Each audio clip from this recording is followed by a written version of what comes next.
மனதில் வைக்க வேண்டிய 3 விஷயங்கள். முதலாவது, ஒரு வட்டம் போட்டு அதற்குள் வாழ நினைப்பது தப்பில்லை. ஆனால், அந்த வட்டம்தான் வாழ்க்கை என்று முடிப்பதுதான் தப்பு. நம்ம நெறைய பேரோட பார்க்கும்போது, பழகும்போது, அந்த நிகழ்வுகள பார்க்கும்போது சில நேரங்கள்ல நமக்கு பிடிக்காம இருக்கு. அதனால ஒரு வட்டம் போட்டு வாழ்றது ரொம்ப சந்தோஷமான வாழ்க்கை தான். கணவன், மனைவி, பிள்ளைங்க, பக்கத்து வீட்டுக்காரவங்க, நம்ம நண்பர்கள், உறவினர்கள் இதோட இந்த வட்டத்த முடிச்சுக்கலாம். ஆனா, வாழ்க்கைக்குமே இதே மாதிரி ஒரு வட்டத்துக்குள்ளேயே வாழ்க்கைய முடிச்சோம்னா, உலகம் தெரியாது. உலகத்த முதல்ல நம்ம எக்ஸ்போஸ் பண்ணக்குள்ள, நமக்கு அத பார்க்க பயமா இருக்கும். அதுல எது நல்லது, எது கெட்டதுன்னே தெரியாது. அதனால உங்க வாழ்க்கைய நீங்க சுருக்கி ஒரு சின்ன வட்டத்துக்குள்ள ஒரு வேலை, குழந்தைங்க, அதுங்க கல்யாணம், பேரப்பிள்ளைங்க இப்படியே முடிக்கிறதுல தப்பில்ல தான். ஆனா அது மட்டுமே வாழ்க்கை இல்லங்க. உலகம் ரொம்ப பெருசு. எல்லாருக்கும் உதவி செய்யுங்க. எல்லாருக்கும் நல்லவங்களா இருங்க. வாழ்க்கை சந்தோஷமா இருக்கும். 2வது, தப்பு பண்ற 4 பேர் இருக்கிற இடத்துல ஒருத்தன் மட்டும் தப்பு பண்ணாம இருந்தா அவன்தான் கெட்டவன். இது இந்த காலத்துக்கு பொருந்துறமான ஒரு வார்த்தை.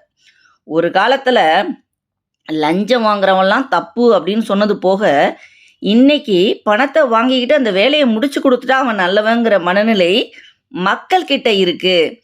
அப்ப எல்லாருமே வந்து இதையெல்லாம் ஈஸியா அக்செப்ட் பண்ணும் பொழுது, ஒருத்தன் நல்லவனா இருக்கும்போது அவன் என்ன ஆயிடுவான்? எல்லாருக்கும் கெட்டவன் ஆயிடுவான். திருடனும் சாமி கும்பிடுவான். வீட்டுக்காரனும் பொருளை வச்சுட்டு பத்திரமா இருக்கணும்னு சாமி கும்பிடுவான். கடவுள் யாருக்கு தான் என்ன பண்ணுவாரு? கடவுளும் என்ன பண்ண முடியும்? திருட எனக்கு வாய்ப்பு கொடு திருடுறதுன்னு கேட்பான். வீட்டுக்கு சொந்தக்காரன் என் நகை பத்திரமா இருக்கணும்னு கேட்பான்.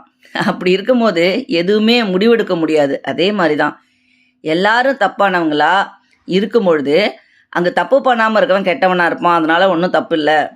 3வது, உனக்கு மேலே உள்ளவனை பார்த்து ஏங்காதே, தாழ்வு மனப்பான்மை வரும்.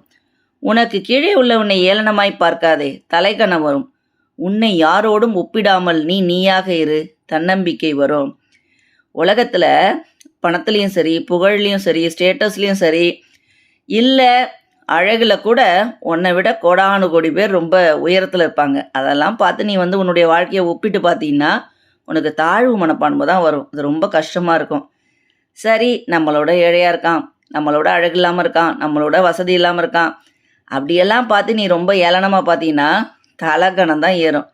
அதனால் நீ நீயாயிரு. உன்னை வந்து இன்னொருத்தர் கூட போய் ஒப்பிடணும்னு தேவையில்லை. நான் நல்லவன், நான் வல்லவன், எல்லாரும் நீங்கள் நம்புங்க அப்படிலாம் செய்யவே தேவையில்லை. இவன்கிட்ட பணம் இருக்கே, பணம் இருக்கவன்கிட்ட நிம்மதி இருக்காதுங்க. அதனால் தன்னம்பிக்கையோட வாழ்க்கையை சந்தோஷமாக